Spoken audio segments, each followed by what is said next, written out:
Welcome to AMT English Academy, and we are here today to learn about English pronunciation. जैसे कि आप सब लोग जानते हैं कि कुछ शब्द लिखे किसी और ढंग से जाते हैं और बोले किसी और ढंग से आ जाते हैं। तो आइए स्टार्ट करते हैं आज का session.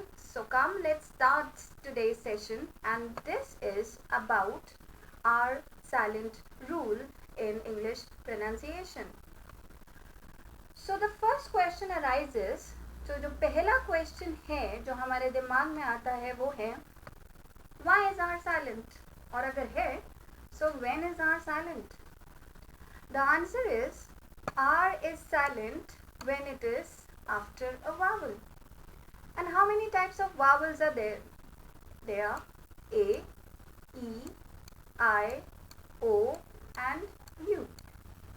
So when R is after a vowel, it is silent. So let us come and see some of the words. चलिए तो पहला वर्ड MARK, मारक. जी नहीं, ये वर्ड बनेगा R साइलेंट हो जाएगा क्योंकि R A के बाद आ रहा है. The pronunciation will be mark. Next word, is it बारक? नहीं, R is silent because R is after a vowel. The pronunciation would be bark. Start? No. Start. Carrot? No. Cart. Bar. Scar. Alarm? No, no, no. कितने लोग हैं जो पहले बोलते थे alarm, but rule क्या है? तो रूल ये है that it's not alarm, it is alarm. और क्यों? Because R is after a vowel जो है A. Next, certain, R is silent. Part, R is silent. Smart, R is silent. Marked, once again, mark.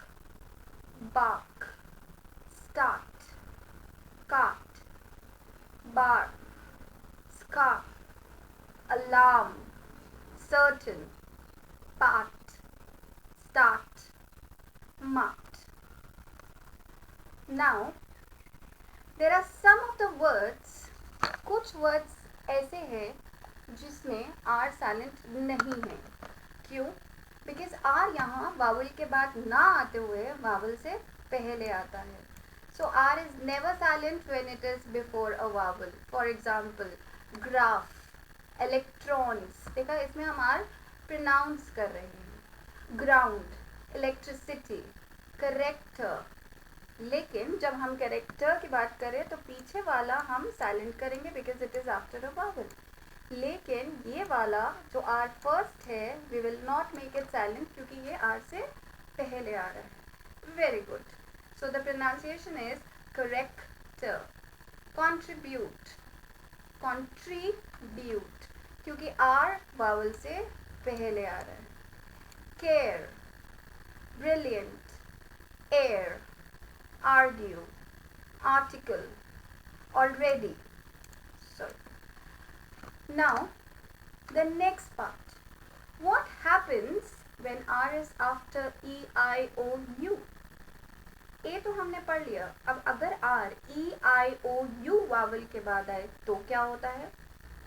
E, I, O, U turns into A, यानी E, I, O, U कोई भी pronunciation होगी वो अ में change हो जाएगी. For example father. अब आप ये देखिए, व्हेन आई से फादर तो फादर में आप ई यहाँ देख सकते हैं, यहाँ आ रहा है फादर ई. अब ई तो ई की आवाज देगा, ई से इमली वाला, तो आप फादी तो ना करेंगे. अब क्या रूल हो जाएगा? जो ई है उसकी आवाज ए में चेंज हो जाएगी. सो the pronunciation becomes father, mother, certificate. E change हो जाएगा किसमें? ए में. Very nice. तो प्रोनाउंसिएशन सर्टिफिकेट. इंटरनल नहीं, आर साइलेंट होगा और ई ए में चेंज हो जाएगा तो हमारी प्रोनाउंसिएशन होगी इंटरनल. यूनिवर्सिटी बिल्कुल भी नहीं, आर साइलेंट और ई किस में चेंज होगा? बताइए बताइए बताइए. जी हाँ, E will change into A. So the pronunciation would be university. Next, particular. यहाँ तो पहले से ही ये है तो हमें करने की जरूरत नहीं है. Partner, leather, bird. देखिए इसमें आई का यूज हो गया ना. आई जब भी चेंज होगा, आर आपने साइलेंट किया और आई किस में चेंज हो जाएगा, ए में. Pronunciation bird. अदरवाइज तो आई की आवाज आएगी. Same bigger, E will change into A. Feather, Harvard, teacher. एक बार फिर से करते हैं, साथ साथ में करेंगे. Father, mother, certificate, internal, university, particular, जिसे हम पहले पर्टिकुलर बोलते थे, तो अब आप ठीक से प्रोनाउंस करेंगे and pronunciation would be particular. Partner, leather, bat, bigger, feather, Harvard, and teacher. Very good. Okay. Now, what happens when R is between two vowels? अब काफी बार बच्चे आके बोलते हैं मैम यहाँ तो R साइलेंट हो नहीं रहा, यहाँ तो इसके आगे भी वावल है, इसके पीछे भी वावल है. अब क्या करें? देखिए R कभी भी साइलेंट नहीं होता जब वो दो वावल्स के बीच में आता है. R is never silent when it is in between two vowels. For example, let us see the word hair. तो hair में R आएगा हाँ. क्यों? क्योंकि वो दो vowels के बीच में आ रहा है, तब आपका R silent नहीं होगा. There, garage, garage, दो vowels. देखा? Garage. Irregular, दो vowels. Irregular. Forest, O and E, two vowels. I will not be silent. Pouring, sorry. अब आप कहेंगे मैम सॉरी, इसमें कहाँ गया वावल? तो अब क्या हो गया, देखो SORY. अब इसमें वावल तो है नहीं पीछे, लेकिन बाय किसकी आवाज दे रहा है? वाई आवाज दे रहा है हमें ई की. And E is a vowel, इसलिए वी विल से सो. और ये रहा आपका एक वावल फर्स्ट, और वाई जो ई की आवाज दे रहा है ये है आपका दूसरा वावल.